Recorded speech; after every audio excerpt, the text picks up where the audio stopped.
오늘은 법통에 대해서 말씀드리겠습니다. 법통. 자, 저는 그동안 여러 번 주장을 해왔습니다. 대한민국은 지금 반란, 반역 상태다. 이렇게 주장해 왔습니다. 지난 3구 대선이 있었다 할지라도 그 이전에 있었던 불법, 반역, 반란 행위들이 있었기 때문에 3구 대선의 기민은 퇴색될 수밖에 없다라는 뜻입니다. 자, 지금의 법통은 누구한테 있느냐? 저는 이렇게 과감히 주장하는 것입니다. 지금의 대한민국의 정통성, 레지티머시는 합법성은 박근혜 대통령한테 있다. 이런 말씀을 드리는 겁니다. 이 자리에 나와 계신 여러분들은 이거를 절대로 잊어서는 안 됩니다. 그 길이, 이 명제가, 이 주장이 우리 대한민국의 살 길이다. 저는 그렇게 과감히 생각하고 있습니다. 자, 지난 일 얘기해보면 여러분도 잘 아실 겁니다. 네, 외한 말고는 대통령은 탄핵될 수 없습니다. 거기서 문제가 발생한 겁니다. 또한 문제는 뭐가 발생했습니까? 보궐선거, 설사 탄핵이 불법이라 하더라도 선거를 치렀다 하면은 보궐선거여야 합니다. 보궐선거는 뭡니까? 남은 임기를 대통령직을 수행해야 하는 겁니다. 문재인은 그렇게 했습니까? 안 했습니까? 그렇게 하지 않았습니다. 그래서 또 한 번의 반란, 반역, 위협 상태가 발생한 것입니다. 그렇기 때문에 그 이후에 일어나는 선거는 부정선거일 뿐만 아니라 원천적으로 불법선거가 되는 것입니다. 이거는 그냥 제가 흥미를, 여러분들의 무슨 화를 돋구기 위해서, 분노를 자극하기 위해서 그런 게 아닙니다. 이건 누가 뭐라 그래도 1번은 1번이고 2번은 2번입니다. 합법은 합법이고 불법은 불법인 겁니다. 다시 말해서 박근혜 대통령은 합법인 것이고 윤석열, 문재인은 설사 대통령실이라는 호칭을 사용한다 하더라도 그 정통성이나 합법성은 퇴색되고 아니다 라는 말씀을 드리는 겁니다. 제가 이런 말씀을 드리는 이유는 배경이 있습니다. 여러분, 자, 최근에 보십시오. 이상하지 않습니까? 여러분, 아니 윤석열이라는 사람이 새로운 대통령이 들어섰는데 3월 9일날 당선이 됐는데 5월 9일날 취임이 됐는데 하는 짓을 보십시오. 여러분들이 용서할 수 있습니까? 4.3 사태를 칭찬하고 5.18을 헌법정신에 넣겠다고 하고 내각제를 추진하겠다고 하고 국회와 협상을 해갖고 국민투표 없는 개헌도 가능할 것처럼 시사하는 이런 행동을 보십시오. 여러분들, 그 사람이 합법적인 대통령이다 라고 생각할 수가 있는 것입니까? 아닌 것입니다.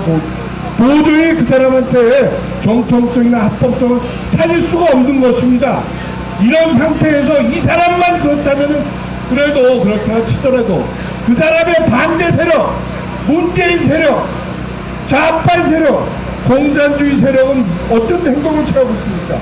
그 사람들의 남은 기간은 2년입니다. 2년.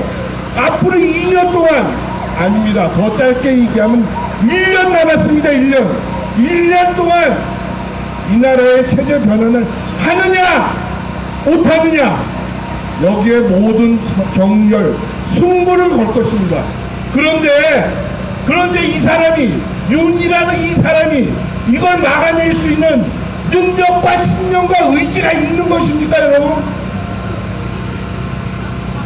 지금까지 한 행동을 봐서는 없다고 봐. 그렇게 없다라고 밖에 말할 수가 없는 것입니다. 그제인가요? 대구의 서문시장을 갔습니다. 대구의 서문시장, 정치적 대구의 중심지입니다. 남대구 시장이랑 비슷한 곳입니다. 거기 가서 지지자들을 모아놓고 지구당마다 100명, 2명 불러놓고 자기 환호를 외친다고, 어퍼컷을 외친다고 그 사람 지지율이 얼마나 올라가겠습니까, 여러분? 1%, 2%? 이건 대선이 아닙니다, 여러분. 자기가 자유대한민국을 위해서 해야 될 일을 태극기 세력, 여러분들한테 솔직하게 얘기해야 되는 것입니다. 그러지 않고 있습니다, 여러분. 속이고 있습니다. 사안마다 이 편한테 붙었다가 저 편한테 붙었다가 박쥐가 됐다가 폐해가 됐다가 이러고 있는 것입니다, 여러분. 이렇게 되면 어떻게 되겠습니까? 그 나라는 망하는 겁니다, 여러분. 그럴 때 여러분은 누굴 찾습니까? 이 나라를 살릴 수 있는 사람이 누구인가? 이 나라의 정통성을 세울 수 있는 사람은 누구인가? 라는 사람을 찾아야 됩니다, 여러분. 그 사람은 박근혜 대통령뿐이다! 라는 말씀을 드리는 겁니다, 여러분. 여러분, 이거는 흥미로 말씀드리는 게 아닙니다. 모든 국가기관의 기능이 무너졌을 때 여러분은 여러분의 법적 정통성을 누구한테 구할 것입니까? 박근혜 대통령밖에 없다, 이런 말씀을 드리는 것입니다. 자, 그걸 위해서 우리가 준비해야 될 게 있습니다. 준비될 게 뭐냐? 법적으로 태안행 무효 재심 청구라는 법적 절차를 마련해야 됩니다. 헌법재판소에다가 너희를 5년 전에 박 대통령한테 했던 너희들의 탄핵, 아니 파면 조치는 불법이다, 잘못했다 라는 재심을 청구해야 됩니다, 여러분.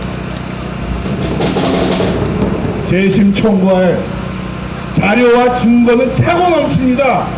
문제는 뭡니까? 문제는 뭡니까, 여러분? 이놈의 판사들이, 이놈의 헌법재판관들이 시뻘겋습니다. 시뻘개요. 이 사람들이 증거를 놓고 판단하는 게 아니라 자기 편이 아닌 사람들을 고분해가면서 재판을 하고 있는 것입니다, 여러분. 조금 전에 부정선거 우리 연설하신 김 대표 말씀 들었죠? 대법원도 그렇습니다. 부정선거 증거가 나왔는데도 선거 무효 소송의 기각 패소 판결을 내리고 있어요. 그런데 큰일 났습니다. 법적 준비는 해야 되는데 헌법재판소와 대법원은 저렇게 시뻘겋게 물이 들었습니다. 저것을 바꿀 수 있는 사람은 두 사람이 있습니다. 여러분들 태극기 세력과 언론이 있습니다. 언론이 바꿀 수 있습니까? 언론은 국회와 법원과 선관위와 부정선거 불법 탄핵의 공범 내지 주범입니다. 그 사람들은 재심 청구를 하면은 기각되기를 바라는 사람들입니다.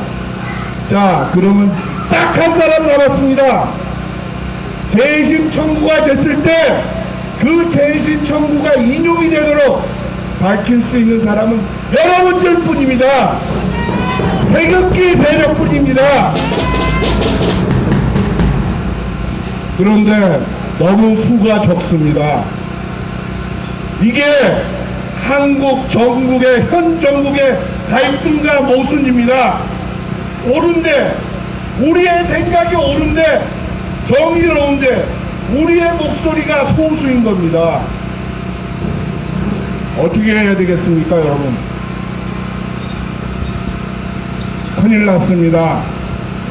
이럴 때 저는 종교를 믿지 않습니다만 하느님이 하늘의 문을 열고 커다란 빛을 우리 대한민국 사람들한테 붙여줘서 이 닫혔던 눈과 마음을 열고, 야, 너희들 잘못했다. 아, 맞습니다. 우리가 잘못했습니다.